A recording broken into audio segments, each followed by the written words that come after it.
تمہیں میری مدد کرنی ہے نا تو ایسا کرو، یہ سبزیاں کاٹ دو۔ مرال کے کہنے پر لائبہ الٹی سیدھی سبزیاں کاٹنے لگی۔ مرال نے مسکراتے ہوئے لائبہ کو دیکھا تھا۔ لائبہ، تمہیں داؤد کیسا لگا؟ مرال کے پوچھنے پر لائبہ مسکرائی تھی۔ اچھا ہے، ویسے بھی میں نے اپنا ہر فیصلہ بھائی پر چھوڑ دیا ہے، اب وہ جو فیصلہ کریں گے مجھے قبول ہوگا۔ شامیر زیان قیوم کے ساتھ ایک کلب میں بیٹھا شراب پی رہا تھا۔ آنکھیں لال سرخ ہو رہی تھیں۔ زیان قیوم غور سے شامیر کے انداز و اطوار دیکھ رہا تھا۔ کیا ہوا شامیر؟ بہت بے چین اور پریشان لگ رہے ہو۔ خیریت؟ گھر نہیں جانا آج کیا؟ کافی دیر ہو گئی ہے۔ زیان شراب کا گھونٹ بھرتا شامیر کو تنقیدی نظروں سے دیکھتا ہوا بولا۔ گھر؟ کون سا گھر؟ شامیر نے حیرانگی سے زیان قیوم کو دیکھا۔ تیرا گھر اور کس کا گھر؟ وہ گھر ہے، شامیر دکھ سے مسکرایا۔ اب تو گھر جاتے ہوئے میرا دل گھبرانے لگ جاتا ہے، وحشت سی ہوتی ہے مجھے گھر میں جاتے ہوئے۔ شامیر کے چہرے پر بے انتہا کرب تھا۔ زیان حیرانگی سے شامیر کو دیکھ رہا تھا اور سوچ رہا تھا کہ کیا ہوا ہے شامیر کے ساتھ۔ شامیر ایک دم سے چیئر سے اٹھا اور پھر اپنا سر دونوں ہاتھوں میں تھام کر دوبارہ سے چیئر پر بیٹھا۔ زیان نے شیطانی مسکراہٹ کے ساتھ شامیر کو دیکھا۔ مرال کب سے کمرے میں بے چینی سے ٹہلتی ہوئی شامیر کا ویٹ کر رہی تھی۔ آج بہت دیر ہو گئی ہے، شامیر ابھی تک نہیں آئے۔ مرال نے کافی دفعہ فون بھی کیا تھا جو شامیر نے کاٹ دیا تھا۔ کیا پتہ شامیر آ گئے ہوں، کمرے میں نہ آئے ہوں۔ یہ سوچ آتے ہی مرال کمرے سے نکل کر سیڑھیاں اترتی باہر لان میں آئی۔ کار پورچ میں شامیر کی گاڑی نظر نہیں آئی تو مایوسی سے واپس پلٹ گئی۔ مرال لاؤنج میں ہی شامیر کا ویٹ کرنے لگی۔ ایک دفعہ پھر سے نمبر ملایا مگر نو آنسرنگ۔ فون کی بیل پر مرال نے بنا دیکھے فون کان سے لگایا۔ ہیلو شامیر، آپ کہاں ہیں؟ آئے کیوں نہیں؟ ابھی تک مرال بےتابی سے بولی۔ اتنی بےتابی اچھی نہیں جانے من، آج تمہیں تمہاری بےتابی کا ثمر مل جائے گا۔ زیان قیوم کی آواز سن کر مرال نے اپنے اشتعال پر قابو پایا تھا۔ تم نے میری بات کو سیریس نہیں لیا تھا نا، آج تمہیں ہلکا سا ڈیمو ملے گا، پچھتاؤ گی آج رات تم اپنے ہونے پر۔ زیان قیوم ہنستا ہوا بولا۔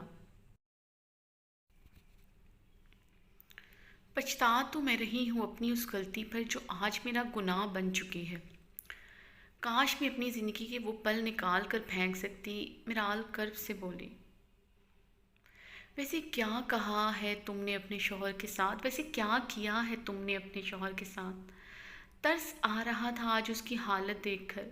لگتا ہے تم نے اپنا شوق پورا کر لیا بتا کر۔ ہاں بتا دیا اسے، مگر افسوس تمہارا نام نہ بتا سکی۔ کاش سب سے پہلے تمہارا نام بتاتی اور مجھے شاید تم سے ہمیشہ ہمیشہ کے لیے چھٹکارا مل جاتا۔ مرال زہر خن لہجے میں بولی تو زیان قیوم نے کہکا لگایا تھا مرال کی بات پر۔ وہ تو تمہیں کبھی نہیں مل سکتا۔ ہاں آج کی رات شاید تمہیں تمہارے شوہر سے چھٹکارا مل جائے ہمیشہ ہمیشہ کے لیے۔ اچھا سنو، میرے دل اور گھر کے دروازے ہمیشہ کے لیے کھلے ہیں تمہارے لیے۔ ہو سکتا ہے تمہارا بھائی بھی تمہیں رکھنے کے لیے تیار نہ ہو، ایک بدکار بہن کو اس کا بھائی کیوں رکھے گا؟ شامیر تمہیں گھر سے نکالے گا نا تو تم سیدھا میرے پاس آ جانا، یقین مانو میں ملکہ کی طرح رکھوں گا تمہیں۔ زیان قیوم مدہوش لہجے میں بولا، میں مر سکتی ہوں مگر تمہارے پاس کبھی نہیں آؤں گی۔ مرال نے کہہ کر فون رکھنا چاہا۔ ارے ارے رکو، یہ بتاؤ ابھی تک تمہارا شوہر گھر نہیں پہنچا؟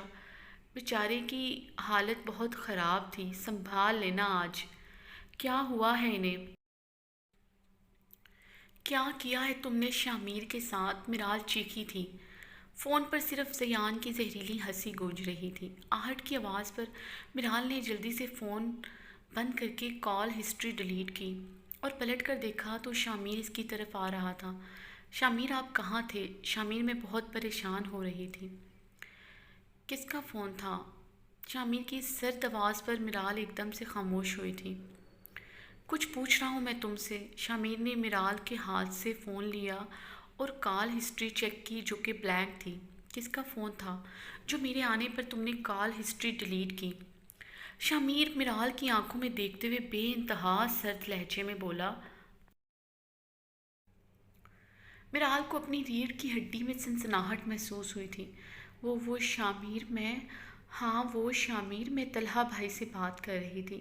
میرال لڑکھڑاتے لہجے میں بولی، طلحہ بھائی سے بات کر رہی تھی تم؟ شامیر نے طنزیہ مسکراتے ہوئے دیکھا تھا میرال کو اور طلحہ کا نمبر ملا کر لاؤڈ سپیکر آن کیا۔ ہیلو میرال، کیا ہوا اتنی رات کو کال کی؟ خیریت؟ تم ٹھیک تو ہو؟ طلحہ نیند میں ڈوبی آواز میں بولا۔ شامیر نے کال ڈسکنیکٹ کر کے موبائل زور سے زمین پر پٹکا تھا۔ طلحہ سے بات کر رہی تھی تم؟ ہاں بولو۔ شامیر نے میرال کا منہ دبوچا۔ کس یار سے بات کر رہی تھی اتنی رات کو؟ بولو۔ شامیر اپنی انگلیوں کا دباؤ میرال کے گالوں پر بڑھاتا ہوا بولا۔ شامیر میں بتاتی ہوں آپ کو۔ مجھے چھوڑیں۔ میرال بمشکل بولی۔ کیا بتاؤ گی؟ اپنی کسی یار کے قصے سناؤ گی مجھے؟ ہاں۔ شامیر نے اسے جھٹکے سے چھوڑا تھا۔ میرال لڑکھڑاتے ہوئے صوفے پر جا گری۔ نہیں شامیر، ایسا نہیں ہے۔ شامیر میں ایسی نہیں ہوں، میں آپ سے بہت پیار کرتی ہوں۔ میرال روتے ہوئے ہچکیوں کے درمیان بولی، مت نام لو پیار کا اپنی غلیظ زبان سے جس سے تم غیر مردوں سے باتیں کرتی ہو۔ میرال، میں کیا سمجھا تھا اور تم کیا نکلی؟ تم ایک عام لڑکی نکلی جس کے لیے یہ سب فینٹیسی ہے۔ کہاں کمی رہ گئی تھی میرے پیار میں کہ تم یہ سب کرتی پھرتی ہو؟ شامیر کرب سے بولا۔ نہیں شامیر، آپ کا پیار میرے لیے بہت انمول ہے۔ آپ کے پیار میں کوئی کمی نہیں۔ بس ایک دفعہ تحمل سے میری بات سن لیں، میں آپ کو سب کچھ بتاتی ہوں۔ میرال روتے ہوئے التجائیہ لہجے میں بولی، آج آپ کو آج میں تمہارا وہ حال کروں گا تم آئندہ سے سوچ نہیں سکو گی۔ یہ سب کرتے ہوئے شامیر نے اپنی بیلٹ اتاری تھی۔ شامیر میری بات سنیں پلیز، آپ کو خدا کا واسطہ ہے، میرال ڈرتے ہوئے بولی۔ شامیر نے میرال کے بالوں کو گدی سے پکڑ کر زمین پر دھکا دیا تھا۔ میرال کی کمر پر بیلٹ سے وار کرنے لگا۔ میرال بے آب مچھلی کی طرح تڑپنے لگی۔ میرال کی چیخیں پورے گھر میں گونجنے لگی۔ شامیر تو جیسے پاگل ہو رہا تھا۔ میرال کی آہ پکار شامیر کو سنائی نہیں دے رہی تھی۔ شامیر پلیز میری بات سنیں، میں مر جاؤں گی شامیر۔ میرال روتی ہوئی التجا کر رہی تھی مگر شامیر جنونی ہو رہا تھا۔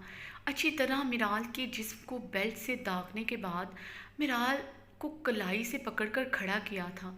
میرال لڑکھڑاتے قدموں کے ساتھ بے مشکل کھڑی تھی۔ اس میں اتنی ہمت نہ تھی کہ وہ کھڑی ہوتی۔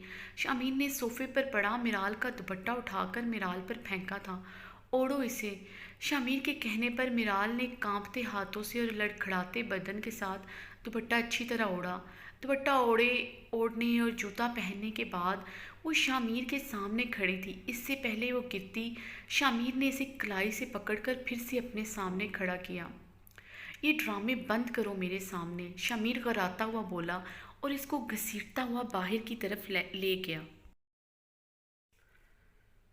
شامیر، آپ مجھے کہاں لے کر جا رہے ہیں؟ میرال روتے ہوئے بمشکل شامیر سے بولی۔ شامیر اسے گھسیٹتا ہوا باہر گیٹ کی طرف لایا۔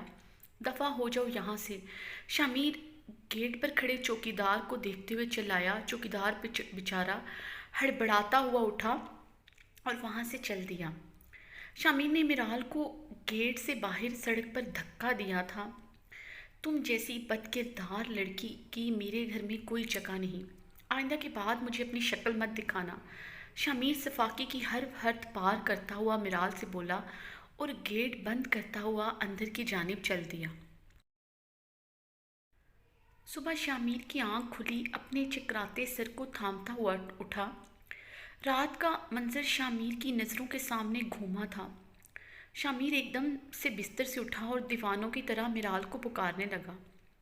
پورے گھر میں میرال کو تلاش کرنے کے بعد شامیر نے بےتابی سے میرال کا نمبر ڈائل کیا جو کہ آف جا رہا تھا۔ رات ہی کو ہی تو اس نے میرال کا موبائل توڑا تھا خود اپنے ہاتھوں سے۔ یہ کیا کیا میں نے؟ شامیر اپنا سر ہاتھوں میں تھام کر بیٹھ گیا۔ کہاں ہوگی میرال؟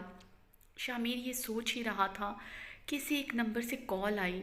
شامیر نے جلدی سے بےتابی سے وہ کال ریسیو کی تھی۔ شامیر نے میرال کو جب گھر سے نکالا تھا، وہ بمشکل خود کے وجود کو گھسیٹتے ہوئے اٹھی اور ویران سڑک پر چلنے لگی جہاں بڑے بڑے گھر اور گھنے درخت تھے۔ میرال کو کچھ سمجھ نہیں آ رہا تھا کہ وہ رات کے اس پہر کہاں جائے۔ پورا جسم زخموں سے چور چور تھا۔ اس سے بھی زیادہ میرال کی روح چھلنی ہو چکی تھی۔ میرال نے اچھی طرح اپنا دوپٹہ اوڑھا تھا خود پر۔ آج پہلی دفعہ میرال کو دوپٹے کی اہمیت کا اندازہ ہوا تھا۔ میرال کی شرٹ تو کمر سے کافی حد تک پھٹ چکی تھی۔ میرال نے دل ہی دل میں شامیر کا شکریہ ادا کیا تھا۔ رات کو درندوں سے بھی بڑھ کر شامیر نے اس کے ساتھ سلوک کیا تھا، مگر اسے دوپٹہ اڑانا نہ بھولا تھا۔ میرال گھنے درختوں کی آڑ میں کچھ دیر بیٹھ کر سستانے لگی۔ میرال کو سمجھ نہیں آ رہی تھی کہ وہ کہاں جائے۔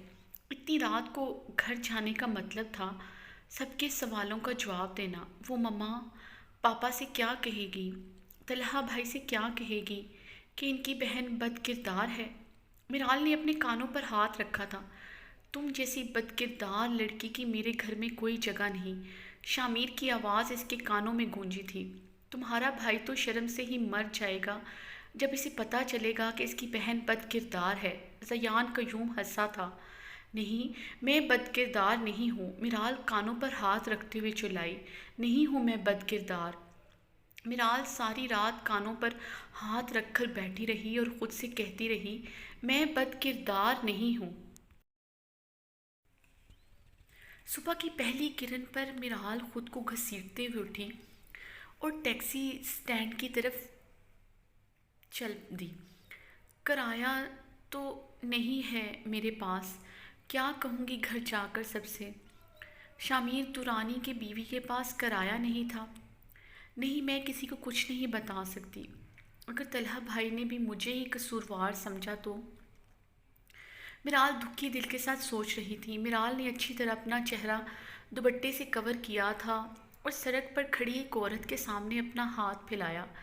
میرا پرس کسی نے چرا لیا ہے، میرا کہیں پہنچنا بہت ضروری ہے، کیا آپ میری تھوڑی مدد کر سکتی ہیں؟ میرال نے کانپتے لہجے میں اپنا ہاتھ پھیلایا تھا۔ ارے دیکھو ذرا، لوگوں نے کیسے کیسے ہتھ کنڈے اپنا لیے ہیں مانگنے کے۔ اے بی بی، اچھی گھر کی لگ رہی ہو، پھر اس طرح کی حرکتیں کیوں کر رہی ہو؟ تمہارے ہی جیسے لوگوں کی وجہ سے حقدار اپنے حق سے محروم رہ جاتے ہیں، وہ عورت نخوت بھرے انداز میں بولی۔ میرال شرمندگی سے زمین میں گڑی جا رہی تھی۔ اگر یہ منظر شامیر دورانی دیکھ لیتا تو یقیناً شرم سے زمین میں ہی سما جاتا۔ پاس ہی کھڑی ایک اور عورت نے ترس کھا کر میرال کو 500 کا نوٹ تھمایا تھا، جسے میرال نے تشکر امیز نگاہوں سے اپنی مٹھی میں دبا لیا۔ میرال کو وہ 500 کا نوٹ نہیں، پورے جہاں کی دولت لگی تھی۔ میرال نے جلدی سے آگے بڑھ کر ایک رکشہ کروایا۔